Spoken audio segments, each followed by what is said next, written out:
लोग इतने देर से बैठे हैं, इन लोगों के लिए भी जोरदार ताली होनी चाहिए। साथियों, क्या जरूरत थी बिरसा मुंडा का पुतला बैठाने के लिए? क्या जरूरत है? इनके पुतलों की क्या जरूरत है? इससे अच्छा एक मंदिर बना लेते हैं अपन। क्या जरूरत है? बिरसा मुंडा का ही पुतला क्यों होना चाहिए? राम का मंदिर बना देते थे अपन, या कोई और मंदिर बना देते किसी भी भगवान का। बिरसा मुंडा का पुतला क्यों? ये जो काम आप लोग कर रहे हैं, इसके पीछे कोई सोच होगी। अगर ये बच्चों ने आपको पूछा कि आप लोग ये मंदिर बनाने के बजाय बिरसा मुंडा का टंटा भील का पुतला क्यों बैठा रहे हो, तो आपको जवाब देना पड़ेगा। जवाब क्या दोगे आप? आपके सामने कुछ सवाल ऐसे आना चाहिए जिसका आप लोग अच्छे से जवाब दे सको, क्योंकि जवाब अच्छा तभी होता है जब सवाल अच्छा होता है। आपको सवाल आया कि कौन से भगवान ने आदिवासियों को जमीन दिया? कौन से भगवान ने आदिवासियों को जमीन दिया? अगर यह प्रश्न आपके सामने खड़ा होता है तो उस भगवान का नाम बताना पड़ेगा।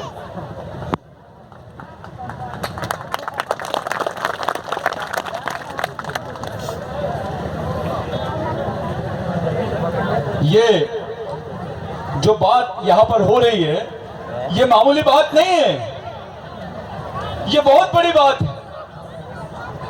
यहां बैठा हुआ हर एक आदिवासी आदमी जिसके पास 2 एकड़ 4 एकड़ 5 एकड़ जमीन है ना, उसने 1920 के पहले के रिकॉर्ड तय चेक कर लेना चाहिए कि 1920 के पहले आपके रिकॉर्ड में क्या लिखा हुआ था। आपकी जमीन किसके हवाले थी? आपकी जमीन की मालिकियत आपको क्यों मिली? कौन से आंदोलन से मिली? किसके आंदोलन से मिली? साथियों, ये जो जमीन आपके पास आई है, ये भगवान टंटा भील की वजह से आई है। मैं भगवान इसलिए बोल रहा हूं कि ये जो पहचान है आपकी, जिसको आप भील नाम से पुकार रहे हो, ये भील की पहचान भी टंटा भील की वजह से बनी है। ये किसी दूसरे की वजह से नहीं बनी। किसी भगवान की वजह से आपको भील नहीं बोला गया। आपको जानते हैं टंटा भील की औलाद के रूप में, टंटा भील के खून के रूप में आपको जानते हैं। बिरसा मुंडा ने जब भगवान टंटा भील को पकड़ लिया गया था और उनको जबलपुर के लिए लेके जाया जा रहा था, तो रास्ते पे कम से कम 5 लाख लोग थे। जाने को जगह नहीं थी, ट्रेन को हर 1 घंटे में रोकना पड़ता था। तो जेम्सन नॉर्थ करके एक अंग्रेज अफसर था, उसने बोला कि इतिहास में किसी भगवान के लिए भी इतने लोग खड़े नहीं रहे, किसी आदमी के लिए, किसी मसीहा के लिए भी इतने लोग रोए नहीं जितने रॉबिन्सन, जिसको आप लोग यानी एक बहुत बड़ा, जिसको आप लोग बोलेंगे मसीहा, एक मसीहा के लिए भी इतने लोग रोए नहीं जितने भगवान टंटा भील के लिए लोग रोए हैं। ये अंग्रेज बोल रहा है, मैं नहीं बोल रहा हूं।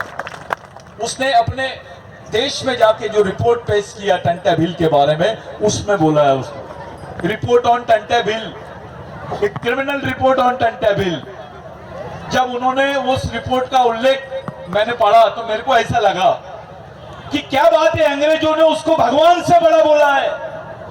भारत में ऐसा क्रांतिकारी हुआ ही नहीं जिसके लिए इतनी भीड़ खड़े रह रही है, उसको देखने के लिए खड़े रह रही है। केवल आदिवासी नहीं, मुसलमान भी था, ओबीसी भी था, दलित भी था। ऐसी क्या बात है कि टंटा भील को देखने के लिए लोग खड़े थे। साथियों, भारत का पहला क्रांतिकारी है जिसको रॉबिन हुड की पदवी मिली है। ये पहला क्रांतिकारी है। जब उनको पकड़े थे तो ब्रिटिश टाइम नाम का एक अखबार था। ब्रिटिश टाइम नाम के अखबार में एक आर्टिकल आया था कि Robin Hood Indian god, Robin Hood Indian god, टंटेभिल इज गॉट, यानी रॉबिन हुड भगवान, भारत का भगवान टंटेभिल इनको पकड़ लिया गया है। एक ऐसा व्यक्ति जिसको रॉबिन हुड भी बोल रहे हैं, भगवान भी बोल रहे हैं, और उसको जेल में उधर लेके भी जा रहे हैं। ये न्यूज जब पढ़ी गई ब्रिटिश टाइम्स की, तो उस वक्त झारखंड, जिसको पश्चिम बंगाल का प्रेसिडेंसी बोलते थे, उस वक्त झारखंड में बिरसा मुंडा के हाथ में वो न्यूज आई। इसका उल्लेख बिरसा मुंडा की जो जॉन एंड्रॉप है, उसने इसकी रिपोर्ट का उल्लेख किया था कि बिरसा मुंडा ने अपनी उम्र के 15 साल में वो रिपोर्ट पढ़ी और बोला कि मेरी जिंदगी में मेरे को ऐसा लगता है कि जो भगवान टंटेभिल ने काम अधूरा छोड़ा है उसको मैंने पूरा करना चाहिए। ये बात बिरसा मुंडा ने बोला था। ये बिरसा मुंडा और टंटेभिल का संबंध है भाइयों। टंटेभिल की सोच से बिरसा मुंडा बना है। आप सोच सकते हो कि टंटेभिल क्या चीज होगी, क्या क्या मकाम होगा टंटेभिल का। आप लोग बिरसा मुंडा के बारे में आज जानना चाहेंगे। बिरसा मुंडा एक ऐसा आदमी रहा जिसने क्रिश्चियन धर्म लिया, उसको भी छोड़ा, वैष्णवी धर्म लिया, हिंदू धर्म लिया, उसको भी छोड़ा, और बोला गुलामों का कोई धर्म नहीं होता है, गुलामों का एक ही धर्म होता है, केवल संघर्ष, संघर्ष और संघर्ष। ये बिरसा मुंडा ने, बिरसा मुंडा ने बोला ऐसा भगवान जो ब्राह्मणों की मानता है, ऐसा भगवान जो ब्राह्मणों की मानता है, मैं ऐसे भगवान को ब्राह्मणों के घर का कुत्ता समझता हूं, मैं ऐसे भगवान को नहीं मानता। ये बिरसा मुंडा ने बोला। बिरसा मुंडा ने बोला कि आदमी आर्थिक रूप से गरीब रहेगा चलेगा, लेकिन विचारों से गरीब नहीं रहना चाहिए, और जो विचारों से गरीब रहता है वो गुलाम पैदा होता है, गुलाम ही मर जाता है। ये बिरसा मुंडा ने बोला। इस देश में अगर एक कानून नहीं बनता, 1898 का जो कानून है, जिसको लैंड एक्विजिशन एक्ट बोलते हैं, जिसको भूमि संपादन अधिनियम बोलते हैं, जिस कानून में लिखा हुआ था, इस कानून के पीछे भी एक छोटा सा इतिहास। जब अंग्रेजों का भारत में राज था, तो केवल भारत में नहीं था, विश्व की 17 देशों पर अंग्रेज का राज था।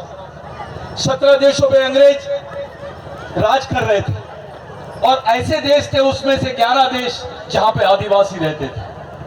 साथियों, ये जो कानून बना ये ब्रिटेन में बना, वहां पे इनका हाउस था, उस हाउस में कानून बना कि आदिवासी की जमीन गैर आदिवासी आदमी नहीं ले सकता है, और गैर आदिवासी तो क्या सरकार भी नहीं ले सकती है। ये कानून बिरसा मुंडा के आंदोलन में बनाया। ये कानून अगर नहीं होता तो आपके पास 2 एकड़, 3 एकड़, 4 एकड़, 5 एकड़ जमीन नहीं होती, आपके बदन पे कपड़े नहीं होते, आपको कोई रोटी नहीं मिलती, आप इतने सम्मान के साथ यहां नहीं बैठते। आपने ऐसे आदमी का आज पुतला बैठाया है जिसने समाज को 25 साल की उम्र में, केवल 25 साल की उम्र में, जब मूछ की कौम भी बराबर नहीं फूटती है, इतनी कम उम्र में समाज के लिए इतना बड़ा काम कर देना ये मामूली बात नहीं है।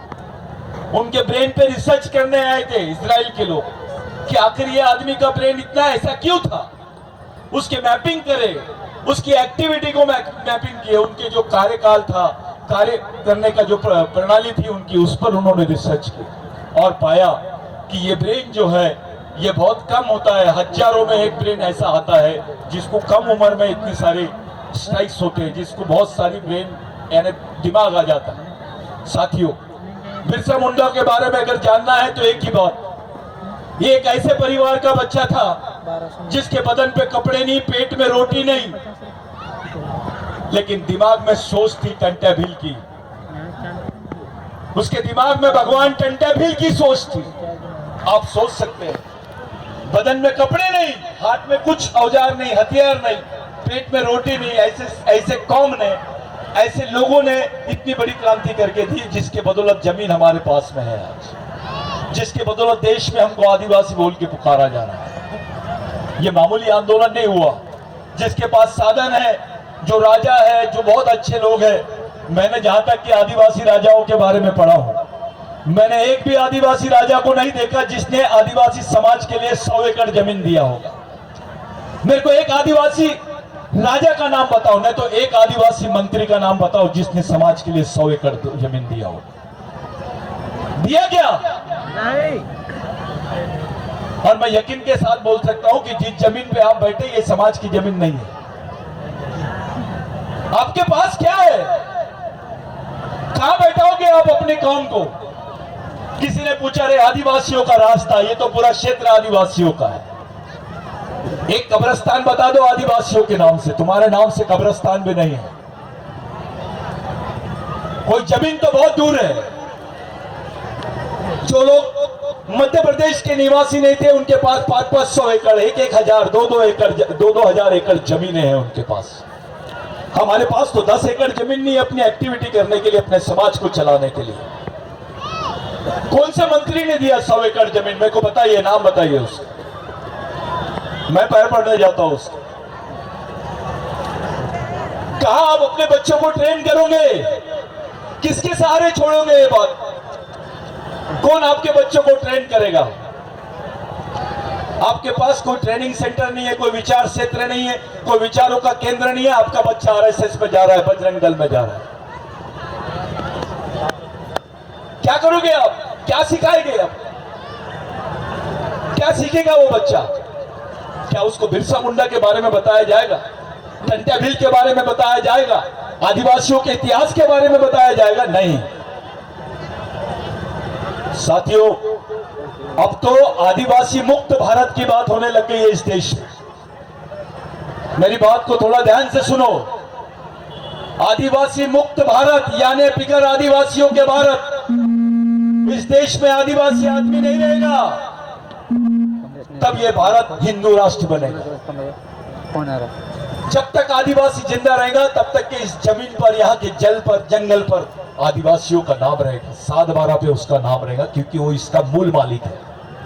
इसी मूल मालिक को खत्म करके ही भारत दूसरा देश बनाया जा सकता है। इस बात का इनको ज्ञान है, इसलिए ये लोग आपको जनजाति बोल रहे हैं, आपको वनवासी बोल रहे हैं, कुछ दिन बाद स्वर्गवासी बोलेंगे। आप लोग चुप है, हम लोग चुप है, कुछ करना ही नहीं चाहते। आपका कोई मिशन नहीं है। जिस बिरसा मुंडा से डॉक्टर बाबा साहब अंबेडकर ने प्रेरणा लिया, इस देश में 2 नेता सबसे बड़े हैं, एक डॉक्टर बाबा साहब अंबेडकर और दूसरे गांधी जी। बाबा साहब अंबेडकर तो भंडारा से इलेक्शन हार गए थे, वही डॉक्टर बाबा साहब अंबेडकर पहली बार पश्चिम बंगाल से जीते, उनको जिताने वाले आदिवासी थे। और वही आदिवासी थे जो बिरसा मुंडा के विचारों पे काम कर रहे थे। एक तरफ सुभाष चंद्र बोस के छोटे भाई कांग्रेस से लड़ रहे थे और डॉक्टर बाबा साहब अंबेडकर शेड्यूल ट्राइब फेडरेशन से। आदिवासियों ने कांग्रेस से बगावत किया और बाबा साहब को जिताया, क्योंकि बाबा साहब ने गोदावरी के आंदोलन में बोला था कि मैं बिरसा मुंडा के आंदोलन से प्रेरणा लेता हूं। डॉक्टर बाबा साहब अंबेडकर भी वही पैदा हुए, उसी जमीन पे पैदा हुए जिस जमीन पे टंट्या भील पैदा हुए। ये मामूली बात नहीं है। गांधी जी जो एडवोकेट थे, मोहनदास करमचंद गांधी एडवोकेट, वो टाई कोट पहनते थे। पहले कांग्रेस का अधिवेशन हुआ रामगढ़ में, पहला अधिवेशन हुआ। ऐसे ही पेंडॉल, आपके पेंडॉल में जैसे बोर्ड लगा है, महामानव क्रांति सूर्य भगवान बिरसा मुंडा, धरती आबा बिरसा मुंडा। गांधी जी ने पूछा ये कितने लोगों के नाम है? तो एक आदिवासी खड़ा होकर बोलता है एक ही आदमी का नाम है। तो बोले ये एक आदमी का ऐसा क्या कर दिया? कितनी उम्र थी उनकी? तो बोले 25 साल। 25 साल में ऐसा काम और इतना नाम। गांधी जी ने पूछा ये क्या चाहते थे? तो खड़े होकर बोला वो मोड़ागास मोलगे मामास, यानी हमारे गांव में हमारा राज। गोंडी में बोलते मावा नाटे मावा राज, हमारे गांव में हमारा राज। ये बिरसा मुंडा की सोच थी। गांधी जी ने बोला इसी आंदोलन की जरूरत है देश को। वहीं से भारत छोड़ो आंदोलन चलाया गांधी जी ने। वो टाई कोट उतारे, लंगोटी पहने और देश की आजादी के लिए निकल गए। जिस महान आत्मा से गांधी जी ने प्रेरणा ली, जिन महान आत्मा से डॉक्टर बाबा साहब अम्बेडकर ने प्रेरणा लिया, उस महान आत्मा ने टंटा भील से प्रेरणा लिया। टंटा भील कितने बड़े व्यक्ति हो गए, इस पर से सोच लो आप। अगर गांधी जी इस देश के राष्ट्रपिता है, तो इस देश के आजा बिरसा मुंडा और सबके आजा भगवान टंटा मामा। लेकिन हमारे ही लोगों ने कभी डकैत बोला, कभी कुछ, डरते थे टंटा मामा की फोटो लगाने के लिए। मैंने सर्वे किया हो, बहुत बारीक सर्वे किया हो। टंटा मामा के जब फांसी पे लटका है तो उनके प्लास्टिक के उनके चेहरे बनाकर उनकी मुंडी को ऐसा लटकाकर कुछ लोग यहां घूमते थे। इतना डराया गया आदिवासियों को कि हमारे जनरेशन के लोगों ने किसी का नाम टंटा नहीं रखा। इतना डर गए थे हम, इतने घबरा गए थे हम। क्यों? क्योंकि उस वक्त हमारे खिलाफ में एक कानून था जिसको क्रिमिनल ट्राइब बोलते हैं। ये विश्व में किसी भी देश में ऐसा कानून आदिवासियों के खिलाफ में नहीं बना जो भारत में बना। इस कानून के हिसाब से जो भील है, गोंड है, पावरा है, बारेला है, दरबार है, बिलाला है, उधर महादेव कोड़ी है, इनको क्रिमिनल ट्राइब बोलते थे, गुनेगारी जमात। इस कानून के तहत अगर शहर में कोई गुनेगारी जमात का आदमी दिख गया और उसको किसी ने मार भी डाला तो उसके खिलाफ में एफआईआर नहीं होती थी। आदिवासियों को मारने का एक तरीका था। आपको किसी स्कूल में दाखला नहीं मिल सकता था, किसी गवर्नमेंट सर्विस में आपको नौकरी नहीं मिल सकती थी। ये क्रिमिनल ट्राइबल बिल जो है, ये गुनेगारी जमात का बिल है। आज भी अगर आप नौकरी के लिए एप्लीकेशन करोगे और आपके ऊपर कोई गुना दाखिल रहेगा तो आपको नौकरी नहीं मिलेगी। इस बिल के खिलाफ में टंटा मामा ने लड़ा, इस बिल के खिलाफ में बिरसा मुंडा ने लड़ा। साथियों, ऐसा बिल विश्व के किसी देश में नहीं था। हमारे कितने लोगों को मारा गया, किसी पे एफआईआर नहीं लिखी गई। हमारे मरने के बाद भी हमारा मर्डर हो जाता था, हमारे लोगों को मारा जाता था, उसकी कोई एफआईआर नोंद नहीं होती थी, उसके रिकॉर्ड्स नहीं मिलते। आज भी टंटा मामा का नाम क्रिमिनल ट्राइबल बिल की लिस्ट में है, स्वतंत्र सेनानी की लिस्ट में नहीं है। जिन्होंने उंगली भी नहीं कटाई उनके नाम शहीदों की लिस्ट में है। अरे हमारी तो पूरी कौम की कौम स्वतंत्र